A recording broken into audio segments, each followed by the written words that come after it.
الكرم هو الحبيب الذي ترجى شفاعته لكل حول من الأحوال مقتحم لكل حول من الأحوال مقتحم يا رب بالمصطفى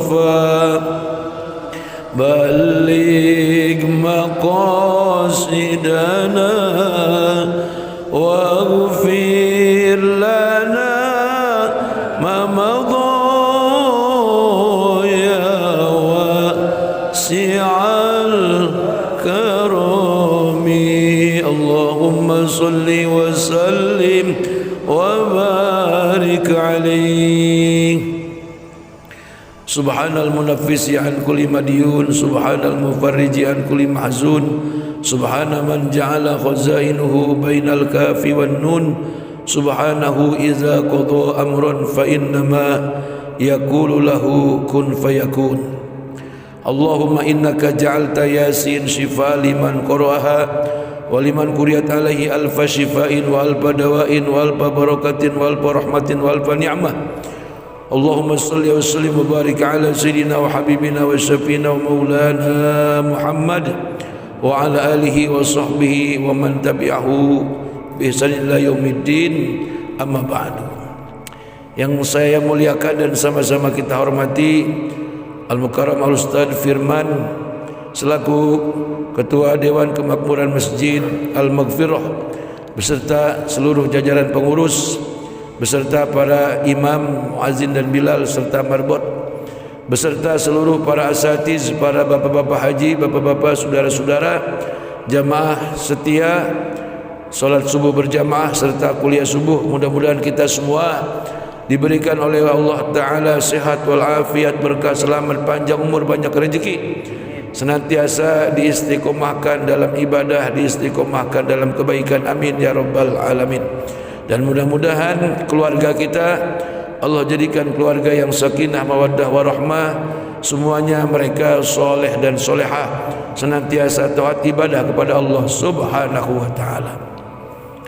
Melanjutkan daripada pelajaran tentang ayat wadrib lahum masalan ashabal qaryati idz ja'ahal mursalun. Kemudian iz arsalna ilaihi musnaini fakazzabuhuma fa'azazna bisalisin faqalu inna ilaikum mursalun sampai fakazzabuhuma fa'azazna bisalisin faqalu. Lanjutannya adalah qala al-mufassiruna ba'asa Isa alaihissalam, berkata sebagian para ahli tafsir, ba'asa Isa alaihissalam telah mengutus Nabiullah Isa alaihissalam atasnya keselamatan. Rasulullah ini dua utusan minal hawariyina, dari murid-murid beliau yang disebut kaum hawariyin, ila madinati Antokiyati, ke satu kota namanya Antokiyah. Falamma quruba minal madinati, maka tatkala dekat kedua utusan itu daripada negeri Madinah, daripada kota Antokiyah, ro'a ya syaikhan yar'a ghanaman wa huwa Habibun Najjar sahibu Yasin. Keduanya melihat seorang aki-aki, seorang kakek-kakek, yang seorang kakek itu sedang mengembala kambing dan dia bernama Habibun Najjar. Fasallama alaihi, maka kedua utusan tadi memberikan salam kepada seorang kakek. Faqala syekh, maka berkata si kakek lahuma, kepada kedua utusan, man antuma, siapa kamu ini berdua? Faqala, maka keduanya berkata, nahnu Rasulullah Isa, kami ini berdua adalah utusan daripada Nabiullah Isa alaihi salam, atasnya keselamatan. Ada tujuan apa kamu kemari? Mereka kemudian menjawab keduanya, nad'ukum min ibadatil awsani ila ibadatir rahman. Kami berdua mengajak engkau wahai kakek Habibun Najjar untuk beribadah, meninggalkan penyembahan kepada berhala, beralih bertaubat untuk menyembah kepada Allah Tuhan yang Maha Pemurah. Faqala Syekh, kemudian berkata si kakek, ama'akuma ayatun, apa tanda-tandanya, ciri-cirinya kalau engkau ini seorang nabi yang diutus oleh Rasul yang bernama Nabi Isa alaihissalam. Faqala, maka keduanya berkata, kami punya tanda bahwa kami nashfil maridho, kami bisa menyembuhkan orang yang sakit, wa nubrihul akmaha, dan kami juga bisa menyembuhkan daripada penyakit buta, wal abroso, penyakit kusta, wa nuhyil mauta, dan kami juga bisa menghidupkan orang yang mati biiznillahi ta'ala, dengan izin Allah subhanahu wa ta'ala. Jadi bapak-bapak dan saudara-saudara, ini dua utusan yang diutus oleh Nabi Isa adalah untuk menyampaikan dakwah agama. Di kala itu negeri Intokiyah masyarakatnya masih menyembah berhala, masih menyembah patung. Kalau kayak kita di sini dulu sebelum zaman wali, orang menyembah daripada kepercayaan animisme, dinamisme. Percaya kepada pohon-pohon besar di mana di pohon itu ada penunggunya. Kemudian percaya kepada tempat-tempat keramat, bahwa tempat itu ada penunggunya.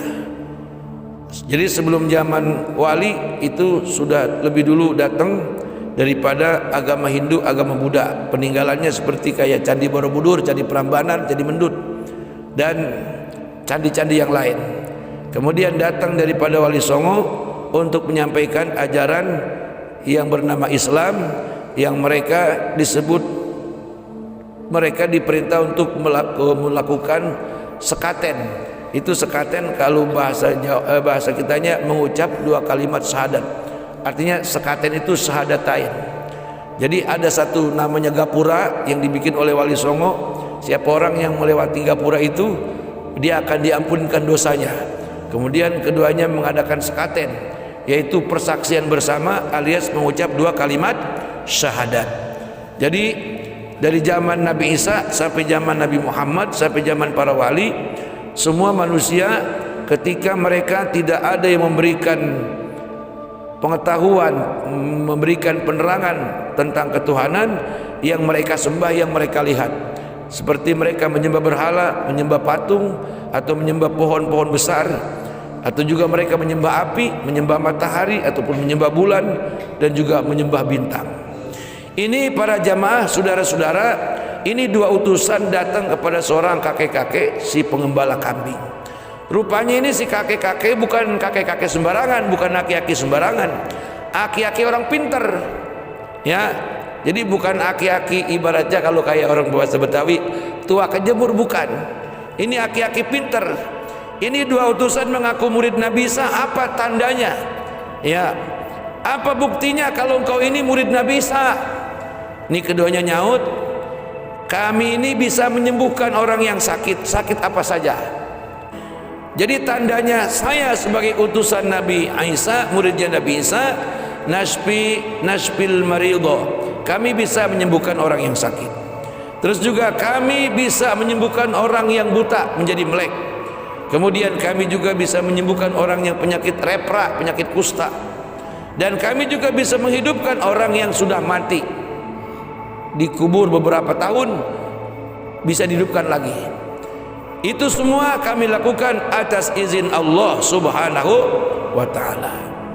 Nah, kata si kakek, faqala syekh, maka berkata si kakek tadi, innali, sesungguhnya aku ibnan maridon munzu sinina, sesungguhnya aku punya anak sakit udah sangat lama, tahunan lah kira-kira begitu, 2-3 sampai 4 tahun.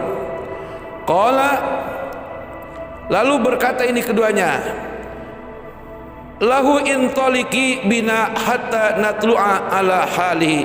Ayo ajaklah kami berdua kepada anak kakek yang sedang sakit, dan kami bisa melihat keadaannya bagaimana sakitnya itu. Fa'ata syekh bihima ila manzilihi famasahabnahu faqoma biiznillahi ta'ala sahihan.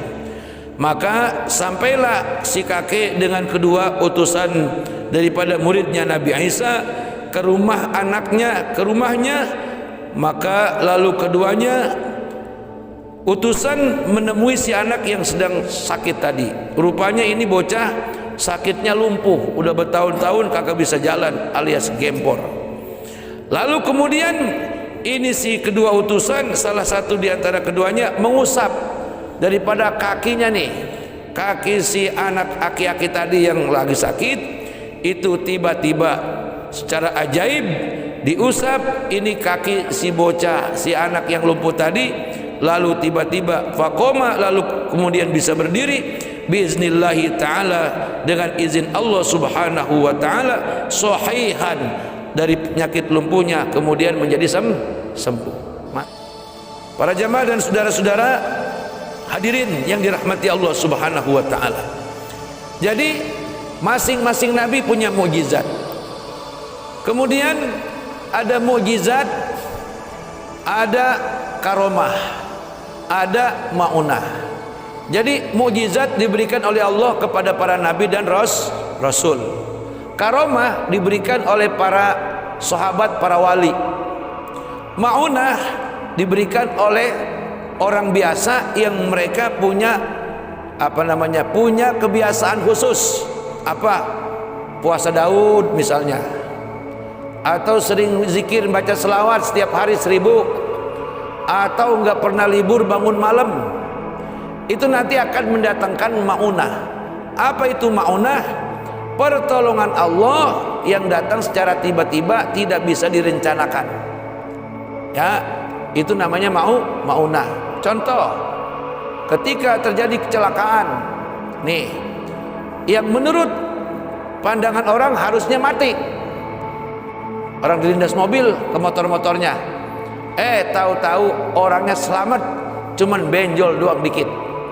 Itu namanya maunah. Sesuatu yang terjadi bagi seorang hamba dari sebab sesuatu amalan yang dia dawamkan dalam kehidupan sehari-hari. Jadi buat kita nih ada dikasih oleh Allah namanya maunah. Kalau buat para wali namanya karomah. Kalau buat para nabi namanya mukjizat. Ya, keberadaannya hampir mirip antara karomah dengan mukjizat. Ya, cuman pemberiannya berbeda. Contoh seperti Syekh Abdul Qadir Jailani, itu karomahnya luar biasa. Makanya pernah terjadi perdebatan antara pengikut Nabi Isa dengan pengikut daripada Nabi Muhammad sallallahu alaihi wasallam. Mereka pengikut Nabi Isa membangga-banggakan Nabi Isa, sementara pengikut Nabi Muhammad juga punya kebanggaan. Dia bukan nabi, bukan utus, bukan rasul. Dia adalah seorang manusia yang dia seorang wali, namanya Syekh Abdul Qadir Jailani. Terjadi perdebatan nih antara dua orang. Pengikut Nabi Isa adalah mengagung-agungkan Nabi Isa, bahwa Nabi Isa, nabi kami itu Nabi Isa, dia bisa menghidupkan orang yang sudah mati dengan izin Allah. Dia bisa menyembuhkan orang yang sakit dengan izin Allah. Dia bisa menyembuhkan orang yang lepra dengan izin Allah, orang yang kusta. Dia juga bisa mengusap matanya orang yang buta, kemudian bisa melihat kembali dengan izin Allah. Dijawab oleh pengikut Nabi Muhammad, ya, bahwa di kalangan kami bukan nabi, tapi pengikutnya Nabi Muhammad. Dia bernama Syekh Abdul Qadir Jailani. Kalau Nabi Isa nih, kata pengikut Nabi Muhammad nih, umat Nabi Muhammad nih, kalau Nabi Isa menghidupkan orang dengan izin Allah, menyembuhkan orang dengan izin Allah, menyembuhkan orang yang buta sehingga bisa melihat dengan izin Allah, menghidupkan orang yang sudah mati dengan izin Allah. Ini dia Umatnya Nabi Muhammad, dia bisa menghidupkan orang yang mati dengan izinnya, sendiri. Hebat enggak? Syekh Abdul Qadir bisa menghidupkan orang yang, bisa menyembuhkan orang yang sakit, bisa membuat melek orang yang buta, bisa menyembuhkan orang yang penyakit kusta, bahkan bisa menghidupkan orang yang mati dengan izinku, dengan izinnya sendiri. Padahal ini mah perdebatan dengan pakai ilmu mantik bayan, pakai ilmu logika. Jadi sesungguhnya ketika Syekh Abdul Qadir menghidupkan sesuatu, kum biizni, itu menyimpan domir ananya itu kembali kepada huwallah, yaitu Allah subhanahu wa ta'ala gitu. Jadi ada kalimat dalam Quran, ada la ilaha illa anta, la ilaha illa huwa, la ilaha illa ana. Tidak ada Tuhan selain dia itu adalah Allah. Tidak ada Tuhan selain engkau, engkaunya itu adalah Allah. Tidak ada Tuhan selain akunya adalah Allah. Jadi inilah satu perdebatan yang membuat umatnya pengikut Nabi Isa melongo, bahwa ada umat Nabi Muhammad yang bisa menyembuhkan orang yang sakit dengan izinnya, dengan izin diri sendiri, maksudnya begitu. Tapi pada hakikatnya adalah dengan izin Allah subhanahu wa ta'ala. Jadi ini Syekh Abdul Qadir kalau dibanding-bandingin lebih hebat daripada Nabi Isa alaihissalam sebetulnya. Itu baru umatnya itu. Jadi kalau Nabi Muhammad hebat, kalau Nabi Isa hebat, umatnya hebat, Nabi Muhammad umatnya ada yang lebih hebat, itu Syekh Abdul Qadir Jailani. Cerita yang lainnya, Syekh Abdul Qadir Jailani, Pak, saking hebat-hebatnya, muridnya ketika ruhnya dicabut oleh Israel dikejar sampai ke langit, dirambet, dirampas. Coba bayangin tuh, hebat nggak? Syekh Abdul Qadir Jailani, muridnya meninggal nih, ya. Lalu itu disusul rohnya, nyampe, ketemu sama Israel, dirambet rohnya, diambil lagi. Coba bayangin, hebat gak tuh? Itu cerita wali, itu keramat. Kok bisa? Kok malaikat kalah? Itu semuanya atas izin Allah subhanahu. Jadi para wali itu bahasa kitanya mah anak yang dimanja sama orang tuanya, gitu kira-kira. Jadi para wali itu orang-orang yang dimanja oleh Allah subhanahu wa ta'ala, orang-orang yang dituruti segala kemauannya, segala keinginannya. Kenapa? Karena mereka semua secara totalitas bulat-bulat pasrah kepada Allah subhanahu. Gitu Pak maksudnya. Bapak-bapak juga bisa, ya, bapak-bapak juga bisa begitu. Cuman syaratnya kalau sabar ya sabar bener, kalau bener ya bener-bener gitu. Kalau sakit nggak boleh bilang aduh, nggak boleh. Ya, nggak boleh susah, nggak boleh mengeluh. Iya, nggak boleh jengkel. Ya wali kan begitu. Yang ngikutin para nabi kayak begitu. Nabi Isa, ucapannya yang terkenal, jika engkau ditampar pipimu yang kanan, kasihkan pipimu yang kiri. Coba bayangin. Kan kalau Nabi Muhammad diludahin kagak balas, malah berdoa. Kalau Nabi Isa, ketika kau ditampar pipimu yang kanan, kasih lagi pipimu yang kiri untuk ditampar lagi. Itu Nabi begitu. Lepantas dia disayang Allah subhanahu wa ta'ala. Kalau kita ditampar pipi, kita tonjok mukanya, ya kita mah ya. Jadi dikasih ujian ringan, kita ngelawannya pakai ujian berat. Jadi nggak jadi wali kita mah. Nah, begitulah para kekasih Allah subhanahu wa ta'ala. Makanya diantara kebiasaan yang nyeleneh para wali itu, mereka kalau punya duit nih Pak, dapat duit dari mana-mana, puluhan juta, ratusan juta, dibagi-bagi ke orang sampai kagak ada sisa di tangannya. Begitu para wali. Kita kagak bisa begitu, kita mah ya. Ya. Hah? Kita mah waduh punya duit banyak, ini umpet jalannya ya. Kagak jalan sini, minggir sono. Bertemanan juga bisa, nggak mau orang sini. Kalau manusia biasa kayak kita kayak begitu. Jadi sangat boleh jadi para waliullah itu segala keinginannya di luar daripada nalar manusia biasa, yang tidak mungkin menjadi mungkin bagi para waliullah itu. Nah, begitulah ini daripada muridnya Nabi Isa alaihissalam. yang mereka diutus, diberikan ilmu oleh Nabi Isa alaihissalam, sama dengan mujizat yang diberikan Allah kepada Nabi Isa, yaitu mereka bisa menyembuhkan orang yang sakit, kemudian bisa menyembuhkan orang yang buta hingga melihat, kemudian menyembuhkan orang yang berpenyakit lepra ataupun kusta utuh seketika. Jadi jempolnya yang pada hilang nih, ini orang kusta nih diusap sama murid Nabi Isa itu normal lagi. Hebat nggak tuh? Ya kan orang sakit kusta kan kakinya pada buntung ya, diriji pada buntung. Ketika diusap oleh muridnya Nabi Isa, itu jempol yang pada kiting udah normal kembali. Mungkin kalau sekarang mah diabetes kering kali ya, diabetes basah. Itu kan Pak, diabetes itu mirip penyakit kusta itu Pak ya. Mirip kan ya? Ya kan kalau kena ke jempol dipotong, pindah ke sini ke pergelangan kaki dipotong, nyampe ke paha dipotong. Ih, aduh, masya Allah, nauzubillah, nauzubillah. Ini kalau keilmuan kayak begitu sampai sekarang masih ada tuh, banyak orang berobat itu. Yang pada kena manis ya diusap ya, dengan izin Allah itu normal kembali kesehatannya, luar biasa. Nah, begitulah daripada kemahakuasaan Allah subhanahu wa ta'ala yang dianugerahkan oleh para nabinya, termasuk orang-orang yang menjadi muridnya Nabi Isa alaihis salam. Jadi si kakek ini nih, kemudian dia pengen tahu kalau ini benar-benar seorang utusan, pasti punya kelebihan gitu. Kalau di bahasa kita aja di sini nih, yang namanya ustad buat doain bocah nangis mah kudu bisa itu. Ya kan bocah kena sawan tuh, sawan. Sini ada nggak Pak bocah pada kena sawan kalau malam nangis baik gitu? Ya pada sawan. Itu kan kalau nya kaki hidup mah membakar ban dibakar. Lah bocah dibakarin ban bukan malah diam ya, kepanasan, kelagepan lagi. Iya, padahal mah ada jampenya itu. Misalnya baca ayat kursi kalau anak korok nangis saja, ya kan, paling kagak baca surah Al-Falaq, baca surah An-Nas, ya kan. Itu bagai jampe-jampe yang diajarin oleh Rasulullah sallallahu alaihi wasallam untuk memohon perlindungan daripada Allah Subhanahu wa taala daripada gangguan iblis. Setan kan banyak modelnya itu, Pak. Ada setan anak korok, ada setan balita, ada setan anak-anak, ada setan remaja, ada setan dewasa. Kalau setan remaja namanya pocong, kuntilanak, genderuwo itu.